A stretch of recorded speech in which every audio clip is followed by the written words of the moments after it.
Esta mañana empezamos con unos paneles que esperemos nos dan un poco de esperanza.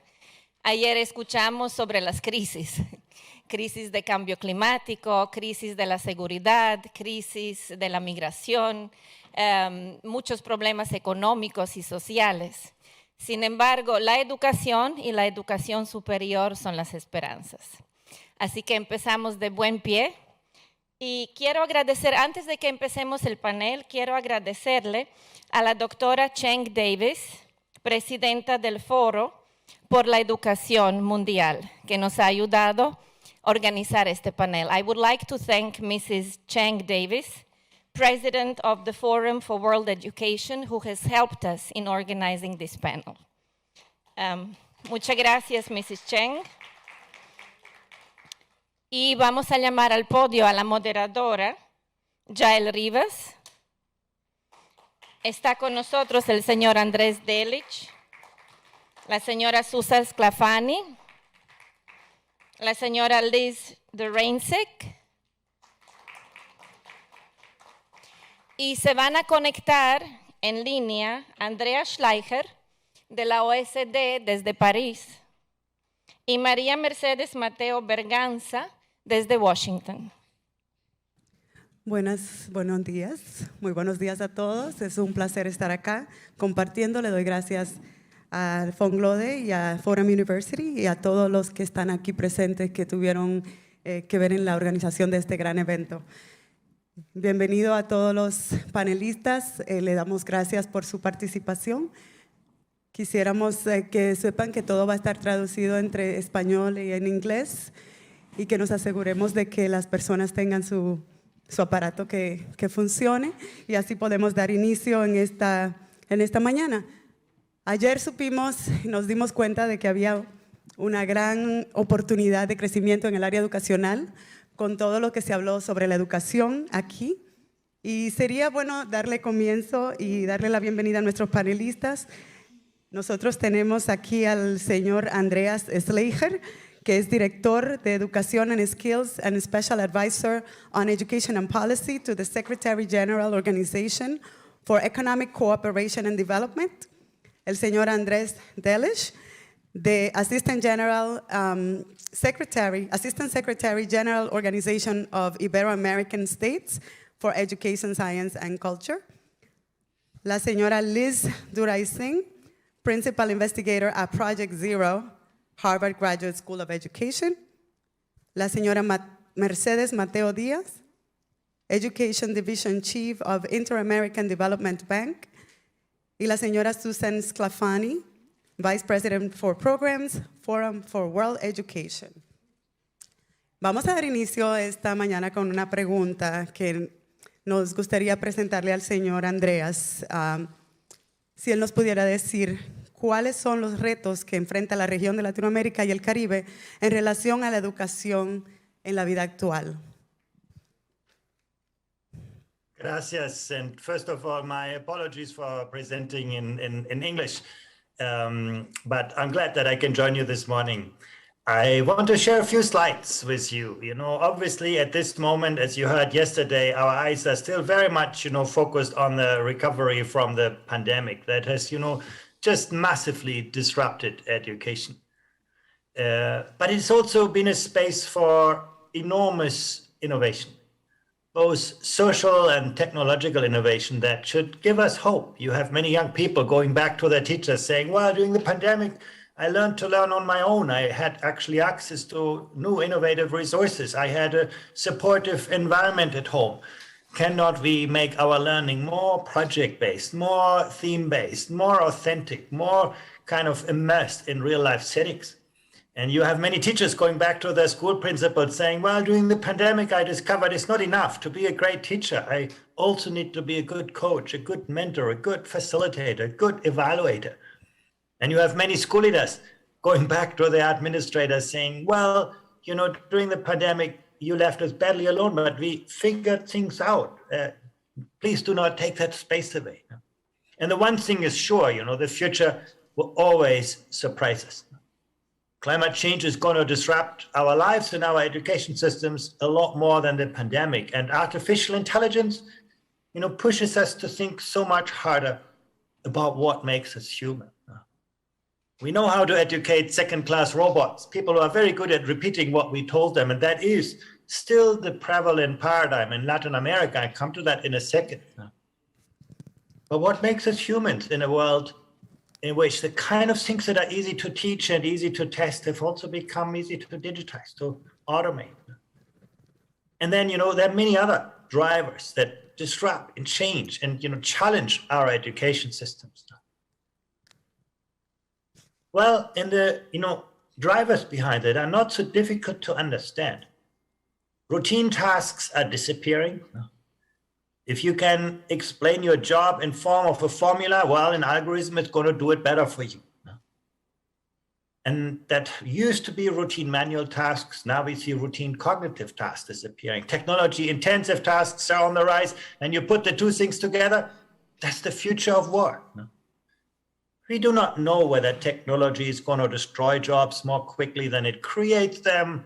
There's a question of speed, but the direction of travel is one that we should take to heart. And I'm saying this because, according to our data, when I look at the PISA results, many countries in Latin America are still very much challenged.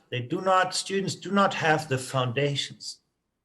When I talk about, the students that are here at level 1 or below, these are students who have not, learned to access, manage, integrate, evaluate information. They may be able to technically read a text, but they cannot, distinguish, between fact and opinion, navigate ambiguity, the kind of literacy skills that are so important today. And you can see in some countries is a majority of students. And when you look at the students doing really well on that, it's sometimes a minority.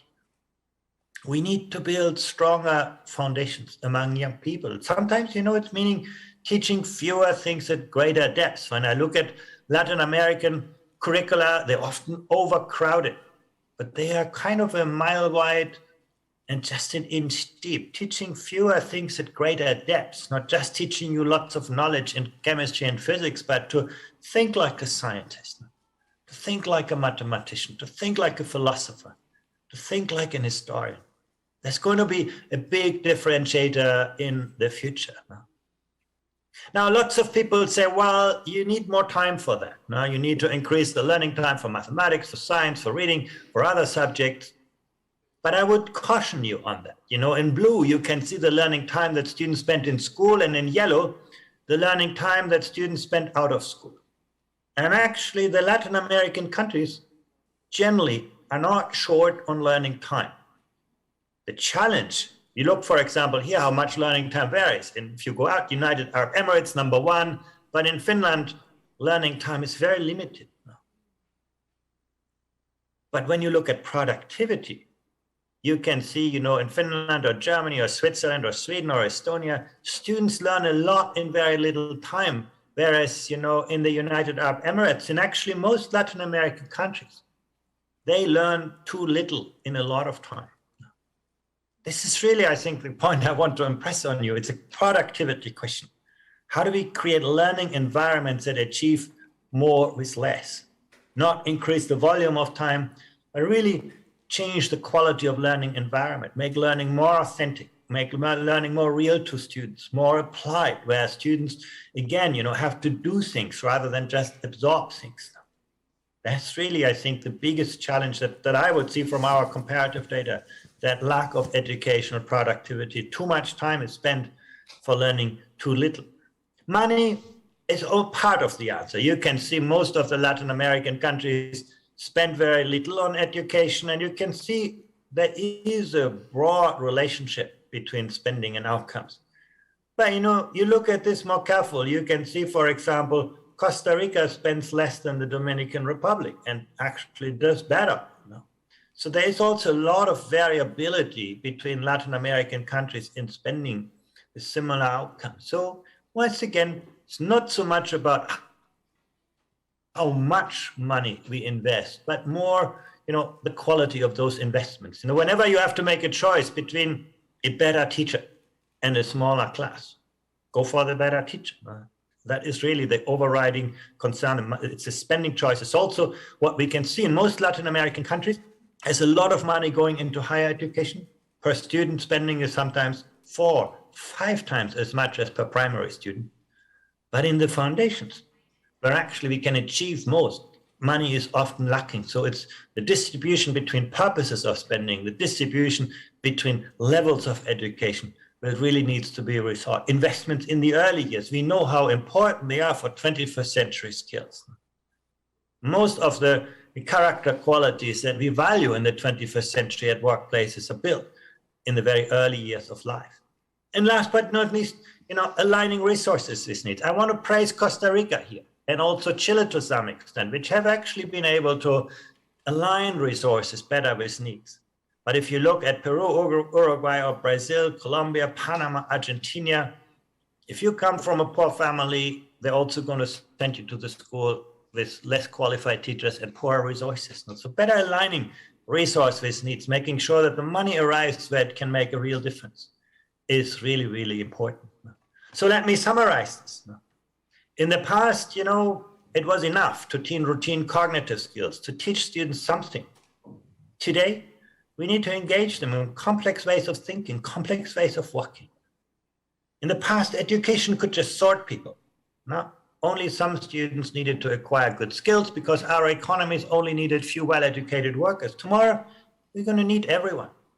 People without foundation skills will be badly left out, not just economically, but also socially, culturally. The future of our democracy is depending on that. And that of course, depends very much on the quality of teachers. In the past, we told teachers exactly what to teach and how to teach. Today, we need a strong profession that owns its practice and reinvents the education systems. And again, I think many teachers during the pandemic have lived up to those kinds of ambitions. But of course, those people don't want to work in a factory. And too often, our schools are still structured like a factory in a very tailored, hierarchical way. The future will command more flat, more collegial, more entrepreneurial learning environment.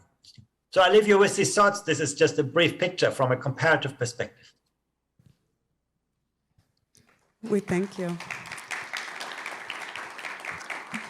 Thank you for all those poignant just charts in there. The data speaks for itself. Le damos muchas gracias al señor Andreas Schleicher y le pedimos a todas las personas que sigamos. Vamos a seguir con la segunda panelista, la señora Mercedes Mateo Díaz, y le hacemos la misma pregunta, si ella puede elaborar en cuáles son los retos que enfrenta la región latinoamericana. Ya el señor Schleicher nos hizo una lista. Yo quiero ver si nosotros todos estamos de acuerdo en esta lista o si tenemos algo más que añadir. Tenemos unos 5 minutos para seguir exponiendo cada persona. Muchísimas gracias. Es un gusto de verdad estar aquí con todos ustedes, aunque sea virtualmente. Y Natasha en la introducción habló de esperanzas, que hoy íbamos a hablar de las esperanzas, pero creo que en esta parte un poco más de diagnóstico, lamentablemente las noticias no son tan buenas. Así que vamos a seguir hablando de crisis como las que tuvieron la oportunidad de conversar ayer. Y por eso creo que es importante hablar de los retos y del futuro de la educación en América Latina y el Caribe. Significa reconocer que estamos frente a un contexto sin precedentes, no solamente como resultado de la pandemia, sino también por los retos estructurales que ya enfrentaba la región y por esos retos globales de los que también hablaba Andreas, persistentes como el cambio climático, los desplazamientos forzados, los conflictos, etc. De acuerdo a los últimos datos que acaba de publicar el PNUD, el índice de desarrollo humano actual se encuentra a niveles del 2016. Este retroceso es global. Más de un 90% de los países del planeta, ricos, pobres, han experimentado un retroceso en los indicadores de esperanza de vida, de ingresos individuales y de educación. En el 2020 sabemos también que la región experimentó la desaceleración económica más grande de los últimos 200 años, pero como sabemos también las crisis no golpean a todos por igual. Como resultado de la pandemia, al menos 5 millones de personas en América Latina y el Caribe se han sumado a las estadísticas de pobreza extrema y esto supone retroceder casi 3 décadas en este frente. La desigualdad ha aumentado. América Latina ya sabíamos que era una de las regiones más desiguales del mundo. En el 2019, valores prepandemia, el 10% más rico ya capturaba en promedio más de la mitad del ingreso nacional. Y la desigualdad se incrementó como resultado de la pandemia, con países con algunos de los países con mayores incrementos han experimentado un aumento de 5 al 8% en el coeficiente de Gini. Por lo tanto, en este contexto, la promesa de la educación como vehículo de movilidad social y transformación, de alguna manera se ha quebrado. Hay escasas oportunidades hoy para los jóvenes, 1 de cada 5 ni estudiaba ni trabajaba antes de la pandemia. El desempleo juvenil persistente se agudizó con la crisis. En América Latina se proyecta hoy una de las cifras más altas de desempleo juvenil del mundo, aún después de la recuperación post-pandemia, 21% comparado con 8% en América del Norte y 15% en Asia. La mayoría de la gente, de la población en América Latina percibe injusticia no solo en la distribución del ingreso, sino también en el acceso a servicios públicos y a las garantías de sus derechos, y esto conecta con una de las sesiones que vamos a tener esta tarde.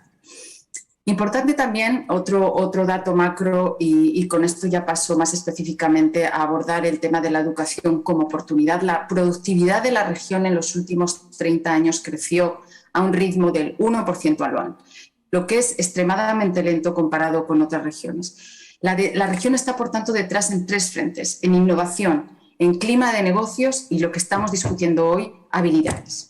Y esto es importante porque sabemos que lo que realmente hace la diferencia en términos de crecimiento es la acumulación de habilidades y no los años que uno pasa dentro del sistema educativo.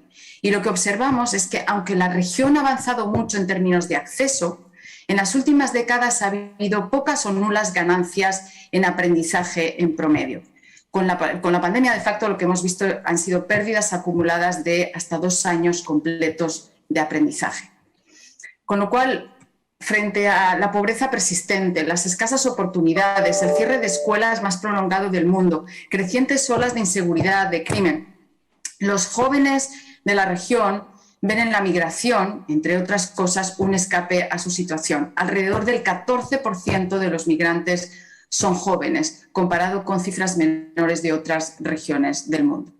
Este malestar que generan estas condiciones adversas se traduce en mayor polarización, en descontento con las instituciones. Los jóvenes en la región están cada vez más insatisfechos con la democracia, no solamente en términos absolutos, sino también con respecto a otros grupos etarios. Y de alguna manera, en la presentación de Andreas estábamos viendo ese tema de esas habilidades para la vida que tienen también que ver con habilidades para la ciudadanía.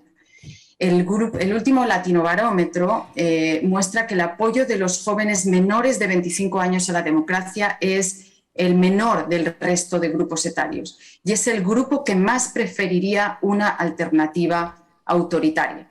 Es decir, hay un problema de educación cívica, de desconexión entre las promesas de una democracia de procedimientos y una democracia sustantiva que ofrezca oportunidades reales para ejercer derechos y libertades por igual a todos los ciudadanos. Y esto parte por buenos servicios sociales de educación y salud.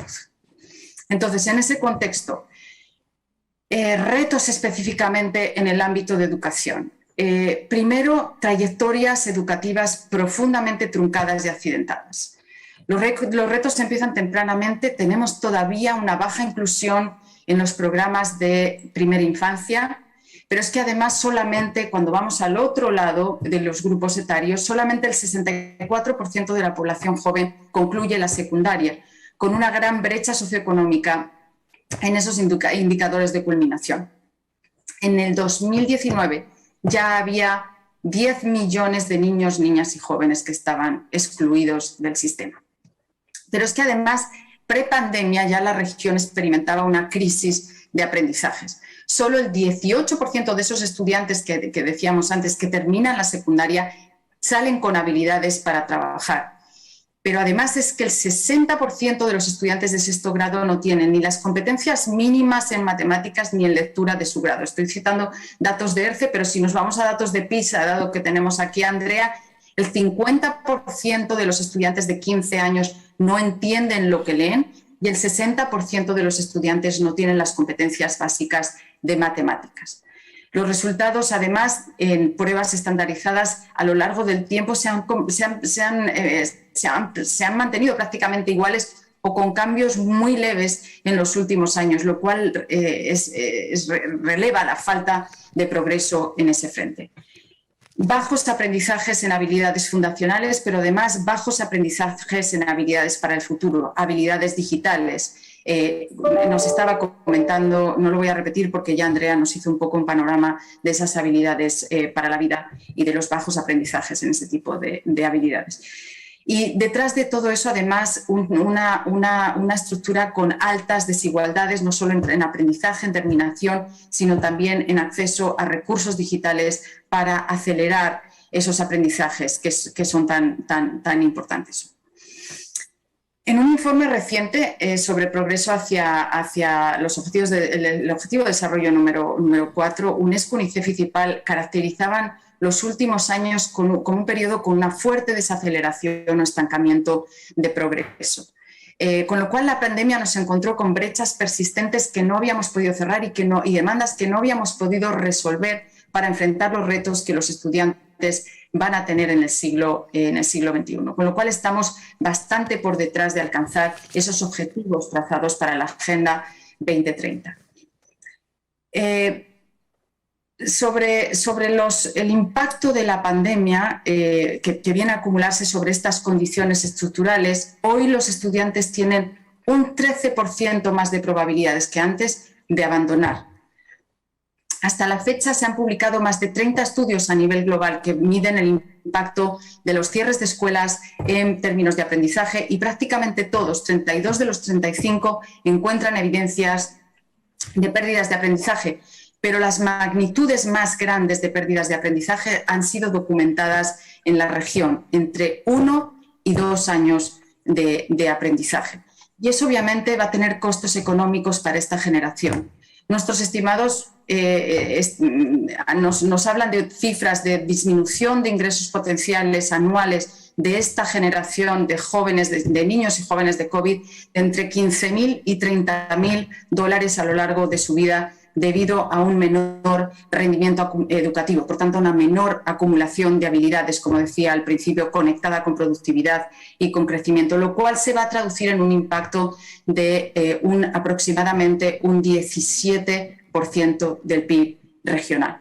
Por lo cual, a estos costos, además, hay que añadir costos en salud mental, socioemocionales, que la crisis ha supuesto para niños, niñas, jóvenes, adolescentes de la región, que han sido particularmente afectadas. Con lo cual, el panorama que tenemos y los retos son enormes. Estamos realmente frente a una crisis educativa, una crisis del sector, y las acciones que tomemos y que intuyo que vamos a estar conversando ahora en la próxima ronda de preguntas van a ser fundamentales para la región. Gracias, muchas gracias por estos datos y muy bien puestos. Está 50% de pérdida en aprendizaje. 50% es bastante cuando nosotros miramos no solamente los 50% de pérdida de aprendizaje en la pandemia. Miremos a ver, yo le voy a pedir al señor Andrés Delich que nos puede elaborar en cuál es su perspectiva sobre esto. Bueno, muchas gracias. Quisiera empezar saludando a los panelistas que comparten conmigo hoy, a Funglow, gracias por la invitación, al presidente Fernández, muchas gracias por este espacio para la OEI y un saludo especial de Mariano Jaborero, nuestro secretario general. La verdad es que las presentaciones tanto de Andreas como Mercedes han sido más que elocuentes en términos de los retos que tenemos. Yo casi diría, para no superponerme o pisarme con ellos, tomar algunos elementos y tal vez darle otra mirada en términos de retos, ¿no? Porque Andreas planteaba muy bien los retos que tiene el sistema educativo, los sistemas educativos de América Latina en términos de las competencias que se requieren en un mundo profundo de transformación que enfrenta desafíos como desafíos climáticos, la transformación del trabajo, lo que significa las condiciones de ciudadanía que requieren otras habilidades para desarrollar. Pero la verdad es que en América Latina nosotros se nos vienen superponiendo desafíos que no venimos cumpliendo y que son como capas, ¿no? Nosotros en América Latina discutimos estos desafíos de futuro al mismo tiempo que no terminamos de cumplir con otros desafíos que parecen más propios del fines del siglo XIX y principios del XX. Quiero decir, son sistemas educativos que no han terminado de escolarizar a todos sus alumnos o a todos los niños. Marcaba Mercedes que más de 10 millones de chicos no están fuera de los sistemas educativos, pero además si nosotros tomamos, por ejemplo, los servicios de primera infancia, de 0 a 2 años, están escasamente cubiertos en América Latina, no llegan al 18%, aún haciendo una proyección positiva, no vamos a llegar en el 2030 a cubrir ni siquiera el 25 o el 30%, las tasas de cobertura de preprimaria son, digamos, de 3, 4 y 5, son del 75%, con enormes diferencias en términos entre países y en términos sociales, es decir, discusiones que en otros países del mundo más desarrollados parecen cubiertas, en América Latina no están cubiertas. Es decir, una deuda que todavía tenemos. Tenemos una deuda además muy propia de finales, yo diría, del siglo XX, que tiene que ver con los aprendizajes. Es decir, hicimos un esfuerzo muy grande por aumentar las coberturas en América Latina, pero los chicos no aprenden, es lo que un poco decía Mercedes y también Andreas. Cuando Mercedes señalaba y decía que en las evaluaciones de UNESCO de sexto grado, las competencias de solo el 31% de los chicos de América Latina tienen las competencias de lectura o el 19% de matemática, lo que está diciendo es que los tenemos dentro de la escuela, pero no los tenemos dentro del conocimiento, que es diferente. No están aprendiendo esos chicos. Y esto es un desafío muy propio, yo diría, de fines o por lo menos de la segunda mitad del siglo XX, que todavía en América Latina todavía debemos. Si a eso además le agregamos todos los desafíos que señalaba con mucha inteligencia Andreas acerca de las competencias que se requieren hoy en términos formativos para los jóvenes, nos damos cuenta de la dimensión de la tarea. Esto debemos hacerlo en el marco de algo que señalaba también muy bien Mercedes, que son las limitaciones que tiene América Latina en su forma de organización social para poder hacer que la escuela potencie en términos de aprendizaje. ¿Qué limitaciones? Y es la región más desigual del mundo. Y eso se expresa claramente en estas situaciones. Entonces, tenemos tareas que vienen propias de otros momentos que nuestro sistema educativo no hicieron y tareas y desafíos que, como bien señalaba Andreas, tenemos por delante. Yo quiero, para digamos, redondear, tomar otra perspectiva, es decir, en la perspectiva de decir, bueno, muy bien, tenemos todos estos desafíos, pero ¿tenemos un sistema educativo en condiciones de asumir ese desafío? Y me parece que ahí hay, para pensar en términos de futuro, una pregunta que no tiene una respuesta clara. Y no me estoy refiriendo simplemente al financiamiento, señalaba muy bien Andreas, no es un problema simplemente de financiamiento. Estoy refiriéndome al tipo de organización que tenemos. Es decir, el modelo industrial, de fábrica, como señalaba Andreas, que tenemos escolar, no parece ser el más apto para un momento en el cual los sistemas educativos requieren innovación, creatividad y capacidad de generar mejores condiciones para el aprendizaje de los alumnos. Y este es un punto central en la discusión de América Latina. Por supuesto es un tema de dinero, por supuesto es un problema de ajustes curriculares, ni hablar en términos de formación docente, requerimos mejor formación docente, sin duda, en América Latina, pero también requerimos revisar la forma en que están organizadas institucionalmente nuestros sistemas educativos, tan poco propensos a la innovación, tan poco propensos a asumir estos desafíos. Porque si no tenemos el diseño institucional que sea capaz de plantear esos desafíos, por más que tengamos los otros elementos, seguramente no vamos a poder resolver estos desafíos que tenemos al futuro. Quiero tomar un comentario sobre, contar una anécdota para redondear y dar paso, que me tocó en una reunión con docentes en una provincia, en Argentina, en la provincia de Buenos Aires, en el interior de la provincia de Buenos Aires, con un grupo de docentes. El impacto que tuvo, que tuvo el COVID y demás, que fue terrible, y ya no hace falta que lo reitere, ya lo ha marcado muy bien Mercedes, también generó actitudes en los docentes de aprendizajes de nuevas herramientas y nuevos modelos, ¿no? Durante 1 año y medio que las escuelas estuvieron cerradas, en Argentina tuvimos uno de los cierres de los sistemas escolares más largos de América Latina, sino el más largo. Entonces, digamos, los docentes, en la voluntad de mantener el contacto con los jóvenes, se acercaron a tecnologías con las cuales antes estaban distantes y descubrieron muchas veces la tecnología, generaron condiciones para mantener aprendizajes y conexión con los alumnos. A la vuelta de esta experiencia, me contaba en una reunión con docentes en el interior de una provincia argentina, casi en tono de catarsis, una docente que, puesto a trabajar de nuevo con estos, tratando de combinar la presencialidad con esto nuevo que había aprendido, la llaman de la dirección de la escuela y le señalan que eso está fuera del currículum y fuera de la programación de enseñanza pedagógica y que había que volver a lo que se hacía anteriormente en términos de presencialidad. Es decir, todo lo que esa maestra había construido en términos de conocimiento y que volcaba, no estaba siendo receptado por instituciones a veces que son antiguas, organizadas en forma de modelos poco receptivos a la innovación, incluso en este caso individual. Entonces, tenemos todos los desafíos que señalaba muy bien Andreas en términos de futuro,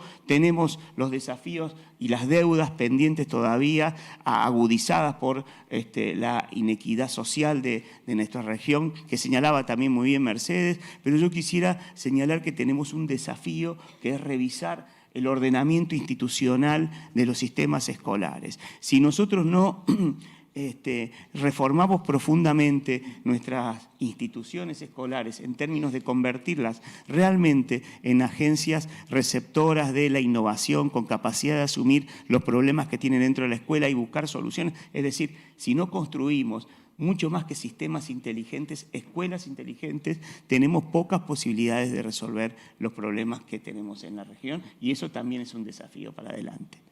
Muchas gracias. Gracias. Gracias.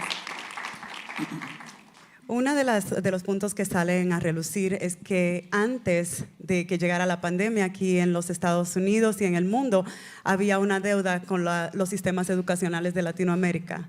Ha salido a relucir con todas las datas que se ha presentado aquí y yo lo que quiero es que preguntarles a nuestras panelistas que si ellos han visto en sus estudios y en sus aproximaciones ¿cómo nosotros podemos modelar o qué se está haciendo para arreglar estas deudas que se tienen con estos sistemas escolares? What are we doing? What have you seen being done in regards to the debt that Latin American countries have towards their educational systems? We already have highlighted so many statistics and so many ideas about what's missing. Do you want to elaborate, and I'm calling you to elaborate, on what are some of the solutions that you've seen in your walk as we go forward? We can, Liz, you may start, please. Could I maybe do Of course, yes, definitely, yes. Do we have her slides? El micrófono, por favor. Si lo puede pasar. Gracias. Thank you so much. Do we have a clicker for the presentation? Oh.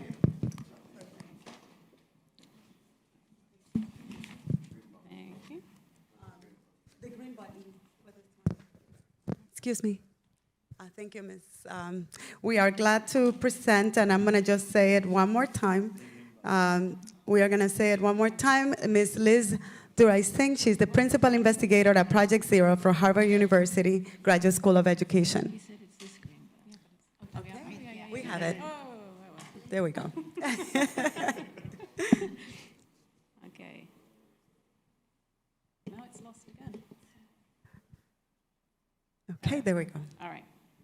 All right. Well, thank you so much for receiving me. Lo siento, pero voy a hablar en inglés. It will be much better for everybody. I'm here representing Project Zero, which is a research center at the Harvard Graduate School of Education.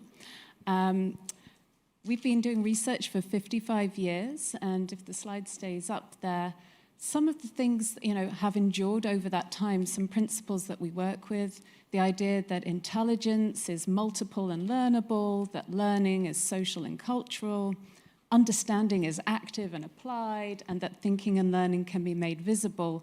In a nutshell, we've very much been doing work that speaks to what Andreas said at the beginning of this panel in terms of thinking about how we might promote deeper thinking skills in students rather than a transmission model of education, or what Andreas called a mile wide and an inch deep. The slide came up, but we are a research institution, so we kind of publish numerous books and studies, and we touch on a wide variety of contexts. And what I'm going to zoom in on, because I'm a bit of a kind of going in a bit more micro here, I'm going to zoom in on some work that we've been doing in Peru over the last 4 years. And without diminishing the challenges, which are very real, I'm hoping that I can offer a little bit of hope as well as dig into a particular challenge. Some of the work that I'm going to mention here actually builds on that book in the middle, Inquiry-Driven Innovation, which was started actually in a different context in the United Arab Emirates. All right. So I'd like to start with a quote by a coach from the Innova Schools of Peru, which is who we've been collaborating with. And my team and myself, we were working with Diana last year. I'm just going to start with a problem that she's identified, which I think really echoes some of what we've already heard, which is obviously there in Spanish, but I'll do it in English. We expect students to be autonomous and more reflective, but we don't always explain to students how to develop greater autonomy or reflectiveness, do we? What are the steps? And now I realize that we can't even help students to be more autonomous if their teachers aren't autonomous. So that's a big problem. And what happens if we, as the teachers' coaches, we're not autonomous either? Now, I think that this quote kind of highlights 3 kind of areas of problems. First of all, again, echoing all of the panelists so far, increasingly we realize that our students need to develop high-level skills, which includes having more ownership of their own learning, critical thinking skills, inquiry skills, etc. And this is hard to do. We cannot just expect children of their own to walk into a classroom and be able to develop these skills. But the next problem is that the teachers who are charged with the task of delivering this kind of education are themselves products of an education system that didn't give them these kinds of opportunities. And more than that, the professional development that they're receiving often doesn't give them the experiences or the powerful learning experiences that they're then asked to facilitate for their students. And then, let's come back on. And then the third problem is that many times the systems, and I'd say the broader cultures in which they're operating, might say, yes, we want more 21st century education, but many of the kind of behaviors, the messages, the priorities are kind of working against them actually doing this kind of education. So just a word about the Innova schools. To be honest, I think the context, I hope you're excited that we've been doing work in the region, but this is a case where much of what we found, I think, resonates really widely across the world. And when we've presented this work to teachers in the United States, they've been really excited. And I'll note that I think it would be fantastic to have more really positive examples kind of flowing up and inspiring people in the United States rather than everything kind of coming into that region. And what we were doing there, over the course of 4 years, we've worked with different parts of the system. But what I'm particularly going to look at is the collaborative inquiry-style professional development we did with coaches and academic coordinators at the Innova schools. Innova schools, there are about 70 of them. They're very rapidly expanding. And they're trying to offer low-cost but high-quality education I will say there's a bit of a challenge or a tension there because it's very centralized and in some ways mimics kind of that hierarchy or people telling people what to do, which isn't quite compatible with promoting autonomous reflective learners. Collaborative inquiry is an increasingly, if we're looking at trends in education, across many parts of the world, it's being seen as a very effective form of teacher professional development. We're not the only ones who kind of do this style of professional development, but it's the opposite of a 1 or 2 workshops where an expert comes in and tells people what to do. It involves working with teachers and practitioners over time in an embedded, authentic way, and them having a lot more autonomy in what they're investigating and observing in their classrooms. So just briefly, some of the key challenges that we saw when we tried to work with the coaches and academic coordinators to foster more autonomy and reflectiveness, inquiry in their practice, this will be no surprise, time. Even though, as Andreas showed us on that chart, maybe the actual amount of time in the classroom is quite reasonable compared to other countries in the world. Most teachers feel very pressured. There's too much to do, too much content to cover. There are also different priorities, initiatives, especially in the ANOVA schools, that are trying to change education in Peru very, very quickly. It was a top-down culture with lessons being transmitted to teachers and everybody looking at what the person further up would think about what they were doing. The teachers and the coaches hadn't had the experience and expertise they were expected to facilitate. And there was really an issue of trust in themselves, whether they had the capacity to do the work, and trust in whether their colleagues had good ideas or whether their teachers, for example, would have good ideas. So over the course of 9 months, we worked really quite intensively with them. And we were really excited about really quite profound shifts that we saw happening amongst those coaches. These are 4 that they highlighted when we interviewed and did surveys with them. The first is going through a process of learning how to be a learner. So paradoxically, even though it's a very hierarchical system, everybody feels in that system, at least in the context I've worked in, that they need to be the expert, they need to have the right answers, and they need to tell the next person what to do.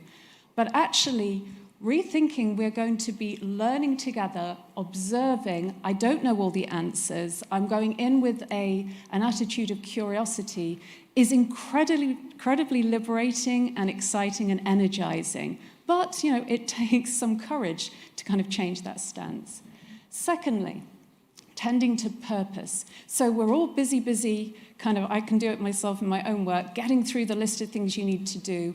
We help create spaces where we really thought about the bigger picture about why we were doing this education, why was a specific activity as it was.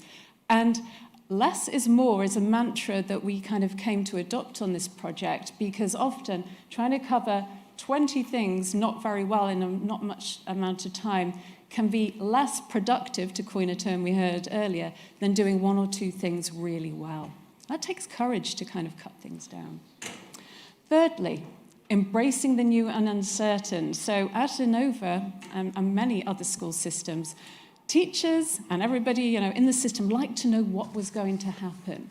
But if you actually want students to experience some autonomy and develop kind of skills, you need to let a little bit go and have a bit more uncertainty and be open to new perspectives and to new ideas that are coming in. And that was scary, but also, again, very energizing.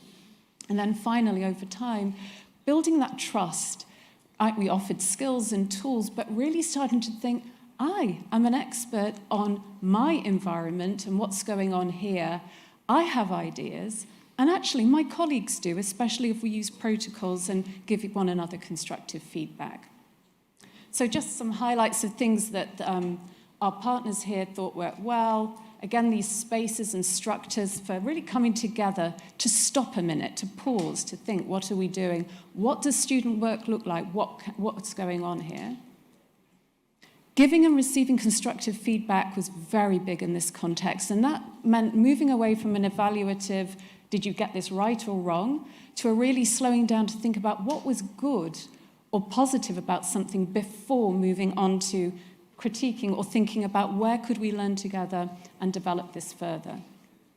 We, in this case, but then the coaches for their teachers, modeled really listening, valuing other people's ideas, responding to the needs and interests of students or teachers. And then the coaches we worked with worked in groups collaboratively on inquiry projects, trying to see how they could improve practice themselves and then sharing it with their community. Many others have done this through collaborative inquiry professional development, and it can be really powerful for showing what's possible at the local level. As I just wrap up here, coming back to Diana, she said to us, I came to understand through this process that living the experience was how we were going to understand autonomy better. And over time, we worried less about what was right or wrong and tried things out, because we understood that whatever happened, something good would come of it. Now, that's not me saying do whatever you like, get it wrong. You kind of try things out that are based on best practices and adapt them. But the idea came that if we build up our own inquiry skills, we can see what works, what didn't work so well, and keep building our practice from the ground up. And I'll just leave you with an image here. On the left is pre-pandemic, when we were working with the Innova schools in person, and on the right, we had to do all the work last year online. But I hope that these pictures convey some of the joy and the empowerment that can come from really getting tools and developing practices that make sense in the environment you're in and really tap into local strengths and interests. So I'll end on that note. Thank you. Thank you.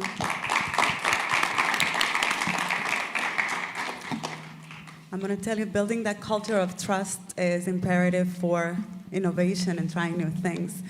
Construir una cultura donde las personas tengan la libertad de tomar riesgos es muy importante para nosotros hacer cambios académicos y cambios en currículum que sean impactantes. Nuestra próxima panelista es la señora Susan Scalfini, Vice President for Programs, Forum for World Education. Y ella nos trae a nosotros unas muy buenas ideas de cómo nosotros podemos cambiar el sistema educacional para una forma mejor. Ms. Scalfini, you have it? Let's see. Thank you so much, and thank you to all of you for inviting me to participate. I would like to start with my PowerPoint. The Forum for World Education was formed about 3 years ago, just prior to the pandemic, to bring together business leaders, education policy people, and researchers to talk about what needed to be done.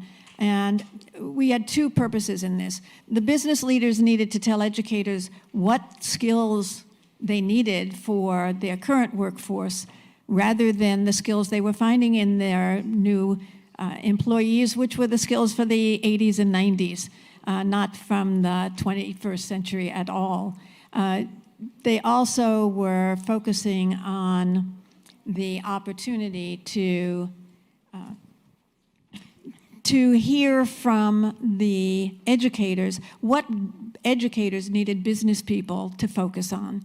Part of that is the kind of policy talk that we're having here. How do they convince state departments of education, provincial departments of education, to enable teachers and students to change the strategies with which they are working, and in order to ensure that there we go, but we need to go back. That's the end of it. Can we go back to the beginning?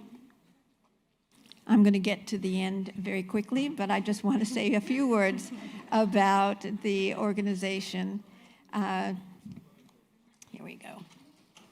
So I just want to give you another view of what Andreas was saying, because this is what the business community sees in terms of the skills that are needed.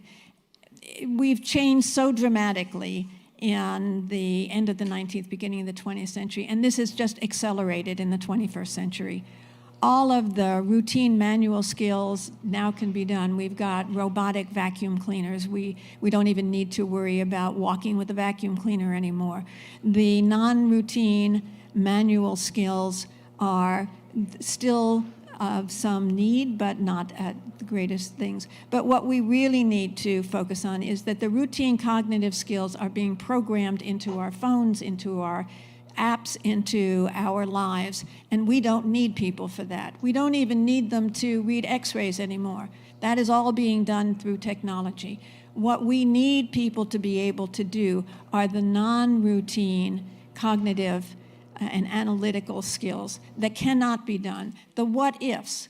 Why did this happen? How can we make a better thing to happen? And the non-routine interactive. So we're still going to need taxi drivers. We're still going to need motorcycle couriers. We're still going to need lots of people in jobs that are not highly analytic, but they have to be entrepreneurial in order to be successful in those jobs, and that's something else that we're not teaching. So bringing together the business leaders, the education leaders, and the researchers is getting a dialogue going so each knows what they need from the others. We also have done a number during the pandemic of webinars sharing research-based practices. There's lots of information here about who's doing good work where, and we wanted to bring that to it. And then we've started doing country-specific conferences. So we're doing a conference in Thailand. Thailand has two issues. One, how do they develop the top-level people to run their organizations? But more importantly, how do they train the people who have little education? You know, their profile looks very similar to Latin America, with many of the students excluded from education, but also having those who have had education not coming out with the skills required for success. And one of the things that we are doing there to improve education and skills, but also workforce development, because we cannot wait until students leave school to focus on workforce development. It really needs to start, as someone mentioned earlier, in kindergarten. The kinds of skills of collaboration, of working with others through dialogue, of being able to persevere when the going gets rough, to be able to understand the problem that you're facing can be broken down into parts, and that perhaps there are others around you who can help. Now, you know, there's a book that says that what we see in kindergarten is probably what is most important for us to have learned, but also international experiences and global understanding. I'm just going to go quickly to programs that we've identified that are working quite well. The first two are working with the least educated children in the countries. In East Africa, the Educate program has created an intensive program that starts in the schools, but then works intensively through workshops with young people to ensure that they've got the skills necessary to be successful in various jobs. Entrepreneurship is a big part of their development, so that young people in rural areas can develop skills, whether that is discovering that in your area people have to go 6 hours travel to get a pair of shoes. Well, let's do that in our village. Let's get the materials, bring them in, and do it here. Sew the clothes that people need, or create the transportation system that's required. So Educate is working in East Africa and has been very successful, not only in their school programs, but also they've done 3-week, particularly after the pandemic, 3-week intensive programs with young people to help them develop the entrepreneurial skills to be successful.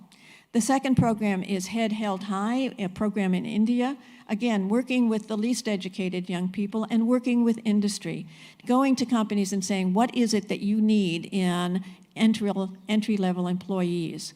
So they take people who might have had a 3rd or 4th grade education, they put them in a very intensive 6-month program, they learn English, they learn the skills required, the basic skills that they perhaps did not get in school, and the skills necessary to be successful in that particular industry. They have changed lives, they've changed families' lives because of the success of this program.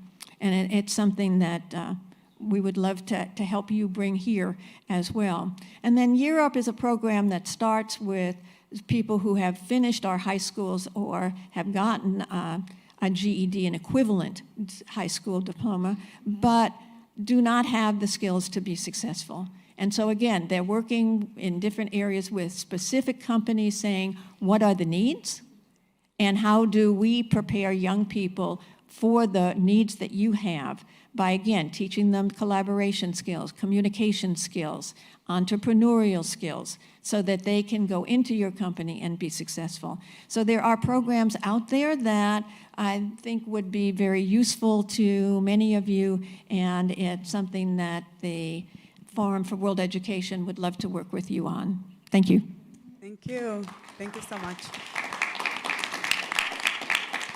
Now, as we come to the conclusion of this particular panel, I wanted to ask each one of the panelists to find one phrase, one sentence, one idea that would give us hope for the future as we engage in change in Latin America. I'm going to see, is Andreas still online? Yes, for me that would be agency, giving young people more of a capacity to mobilize their cognitive, social, and emotional resources. Excellent, thank you so much. Agency is our word, let's remember that. And we're going to go to Ms. Mercedes Mateo Díaz, if she's still online with us. Sí, aquí estoy, muchas gracias. Yo diría que la palabra es resiliencia. Hay una frase de Tara Westover del libro Educated, que es que las personas no pueden ser siempre resilientes, pero un país sí que puede.